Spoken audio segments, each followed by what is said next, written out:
oikein hyvät tunnelmat. Meillä on mahtava tiimi ollut täällä, mahtava meininki. Täällä oikeasti oli ihan mukava olla. Että vaikka on tietenkin tämmöinen messutapahtuma on raskas, mutta se ei ole tuntunut siltä, koska meillä on tosi hyvä yhteishenki. Kaikki puhaltaa yhteen hiileen. Ja standilla käy tosi paljon porukkaa. Kiinnostus Bitcoiniin on suuri. Ja keskustelua on tosi paljon. Et välillä on 3 keskustelua samaan aikaan tuossa standilla ja se on ollut hyvin mielenkiintoista.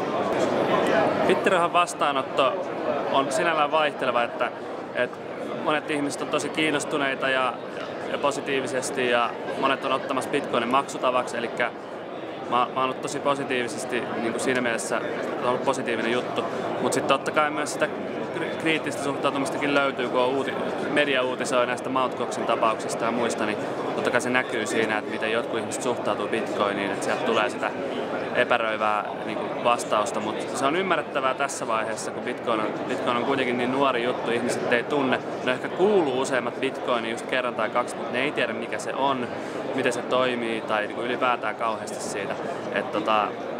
Mutta kuitenkin täällä on ollut tosi paljon myös ihmisiä, jotka tietää siitä jotain ja tosi niin kuin, silleen neutraalilla tavalla uteliaisia, että haluavat vain oppia lisää ja haluavat tietää, miten sitä pystyisi hyväksymään maksutapana ja muuta. Että on niin kuin ihan laidasta laitaa löytynyt tavallaan ihmisiä ja vastauksia ja näkemyksiä, mutta kaiken kaikkiaan niin kuin, on ollut mun mielestä tosi mielenkiintoista. Tässä on 2 päivää vedetty aika kovaa 8-5, 9-5 oleviin messupäiviin ja paljon ollut ihmisiä käymässä standilla. Tosi hyvin ihmiset ottanut vastaan, ymmärtänyt, että Bitcoinit on käytettävyydeltään hyviä yrityksille kuin yksityisellekin ihmisille, että paperilompakot ja bittipörssin toiminta ja myöskin BitPay-maksujärjestelmä yrityksille, että siinä on hyvin vähän riskiä. Että niin kuin erittäin paljon on pystynyt kertoa objektiivisesti ihmisille eteenpäin, miten tämä homma toimii. Tämä on hyvä, että ollaan saatu Bitcoin-tietoa ihmisille ja toivottavasti tullaan näkemään myös ihmisiä Bitcoin-tapaamisissa ja seuraava pidetään 2.4. ravintola Kynsilaukas. Kello 19 eteenpäin on erinäköisiä yrityksiä kertomassa omista Bitcoin-palveluissa ja mä oon esittelemässä Bittirahaa kyseisessä tapahtumassa. Meillä on aika paljon tekeillä nyt Bittirahalla, että yksi asia on se, että me parannetaan meidän bittipörssipalvelua, että voisi ostaa ja myydä bitcoineja yhä nopeammin ja helpommin. Tulee pikaosto- ja pikamyyntiominaisuudet.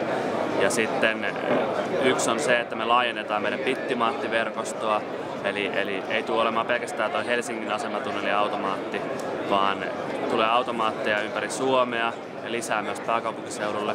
Ja ne tulee tuossa touko-kesäkuun aikana, eli suhteellisen pian. Ja sen lisäksi meillä on niin kuin aika tarkoitus panostaa tähän verkkokauppa- ja myymäläpuoleen, eli että saataisiin maksutapoja, siis maksupaikkoja Bitcoinille lisää. Että tämä messu on nyt todistanut sen, että BitPayn maksupalvelu, sillä on kysyntää, Bitcoin-maksuille on kysyntää ja me nähdään, että siinä on iso potentiaali. Ja nyt halutaan niin kuin panostaa siihen yhä enemmän tulevaisuudessa, että Bitcoineja pystyisi niin kuin konkreettisesti käyttämään yhä useammassa paikassa.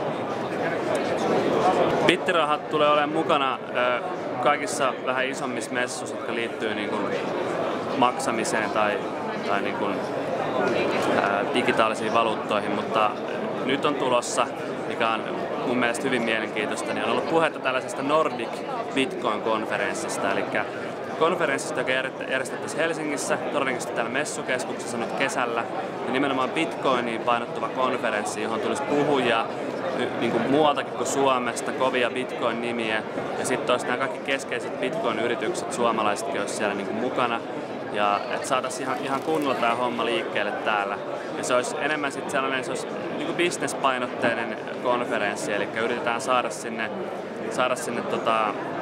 viranomaisten ja valtion edustajia, pankkien edustajia, yritetään saada verkkokauppoja, yritetään saada niin kaikkea mahdollista niin kuin tavallaan, että tehdään sitten semmoinen asiallinen konferenssi, että saadaan tämä media kuitenkin uutisoi Bitcoinista välillä ihan käsittämättömällä tavalla, että täytyy saada siihen sellaista niin kuin tietynlaista vakavuutta, että se on ihan niin kuin tosissaan otettava juttu ja niin kuin se onkin, niin tämä konferenssi voisi olla semmoinen niin kuin next step siinä. Mä oon ihan innoissaan tuosta ideasta. Eli jos kiinnostaa tutustua Bitcoiniin on se sitten ihan niin kuin teknologiana, valuuttana tai sit bitcoin-maksuihin, niin kannattaa mennä hakemaan tietoa osoitteesta bittirha.fi. Meillä on siellä uutisia, blogeja, keskustelupalstaa, löytyy informaatiota siitä, että mikä bitcoin on, miten sitä käytetään, miten bitcoin-maksut otetaan käyttöön ja pystyy vaihtamaan bitcoineja, ostamaan, myymään, niitä voi maksaa laskunsa bitcoineilla. Eli löytyy oikeastaan ihan kaikkea laidasta laitaan, eli sinne vaan bittirha.fi.